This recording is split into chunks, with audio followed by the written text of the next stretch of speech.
Tonton video ini sampai selesai agar Anda tidak gagal paham.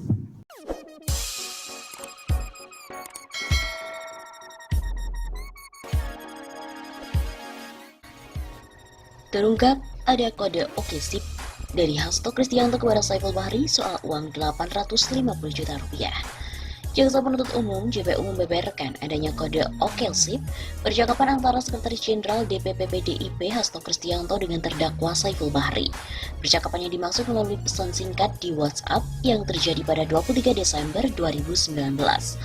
Awalnya, Jaksa Muhammad Takdir Suhan ingin mengkonfirmasi terkait adanya percakapan antara Hasto dengan Saiful sesuai dengan berita acara pemeriksaan atau BAP. Pak, tadi sudah ditanyakan ada komunikasi chat WA dengan Bapak dan Saiful. Apakah ada komunikasi lain? Ini penegasan kembali bahwa ada penyampaian oleh terdakwa menyampaikan bahwa lapor Mas hari ini Pak Harun geser 850. Ada penyampaian demikian saksi di komunikasi chat WA tanggal 23 Desember. Begitu tanya Jasa Takdir kepada Hasto. Dalam komunikasi, Jaksa menyebut bahwa Hasto merespon pesan singkat dari Saiful dengan kata oke sip. Saya tidak ingat persis, hanya saja setelah saya melakukan peneguran dan klarifikasi atas persoalan ketika saudara terdakwa meminta dana kepada Harun Masiku. Setelah itu, komunikasi saya bersifat pasif sehingga ketika ada WA dari saudara terdakwa, saya hanya menjawab oke sip. Jawab Hasto.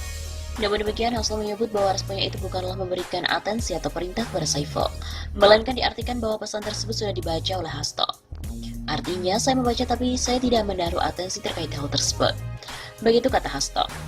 Percakapan itu diketahui setelah terjadinya proses tawar-menawar antara Wahyu Setiawan dengan Saiful Bahri melalui Agustiani Tio Fridalina sesuai dengan surat dakwaan, di mana awalnya Saiful Bahri menyampaikan dan meminta serta memerintah kepada Agustiani untuk menanyakan biaya operasional serta menyebut telah siap dana senilai 750 juta rupiah. Agustiani pun juga meneruskan pesan dari Saiful tersebut kepada Wahyu. Wahyu pun menjawab pesan Agustiani dengan kata 1000 yang diartikan senilai 1 miliar. Agustiani pun meneruskan bahwa menjawab Wahyu kepada Saiful. Selanjutnya pada 13 Desember 2019, Saiful dan juga Doni Tri Istiqomah meminta uang senilai 1,5 miliar rupiah kepada Harun Masiku.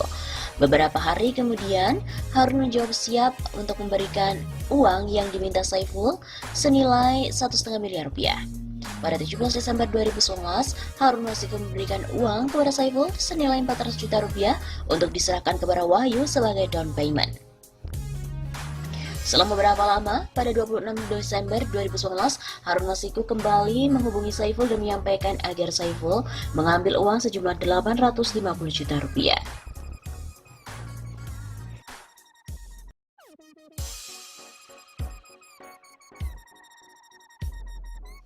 Banyak fakta persidangan, maka harus segera menangkap Hasto Kristianto. Majelis Hakim Tindak Pidana Korupsi Tipikor pada Pengadilan Negeri Jakarta Pusat yang mengadili terdakwa Saiful Bahri seharusnya dapat memerintahkan JPU atau Jaksa Penuntut Umum untuk segera menahan Sekretaris Jenderal DPP PDIP Hasto Kristianto. Sekretaris Dewan Kehormatan DPP Kongres Advokat Indonesia atau KAI, Damai Hari Lubis mengatakan peristiwa yang terjadi selama proses penyelidikan maupun penyidikan kasus yang menjerat 3 kader PDIP, yakni Saiful Bahri, Harun Masiku, dan Agustiani Tio Fridalina, serta Komisioner KPU Wahyu Setiawan sudah bisa dijadikan dasar untuk menghalangi kerja KPK.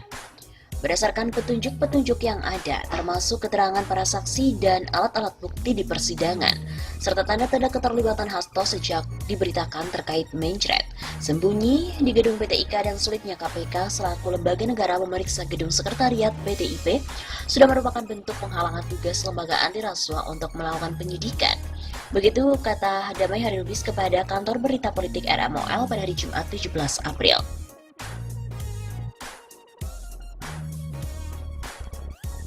Apalagi selama persidangan berlangsung, Hasto Kristianto yang menjadi saksi untuk terdakwa Saiful Bahri pada hari Kamis kemarin 16 April terlihat mengelak dari pertanyaan jaksa maupun hakim. Meskipun akhirnya, Hasto mengakui setiap barang bukti percakapan yang ditunjukkan oleh jaksa berdasarkan BAP, Hasto terlihat masih mencari-cari alasan untuk pembenaran.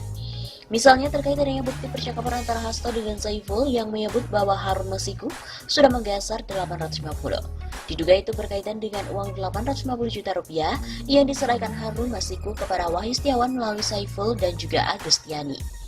Dalam bukti percakapan tersebut, Hasto pun menjawab oke sip. Namun Hasto tetap mengelak dengan alasan kata oke sip tersebut menandakan ia telah membaca pesan tanpa memberikan atensi atau arahan kepada Saiful. Sebetulnya demi penegakan hukum secara formil yang berlaku, serta demi kebenaran hukum secara material, maka majelis hakim yang memeriksa perkara atas dasar ex officio karena jabatannya punya hak untuk memerintahkan JPU atau inisiatif JPU untuk memproses hukum Hasto atau atas permintaan kuasa hukum terdakwa kepada majelis hakim agar memerintahkan JPU untuk memproses hukum, bahkan menahan Hasto jika adanya alat bukti dan keyakinan kuat diduga memberikan sumpah palsu.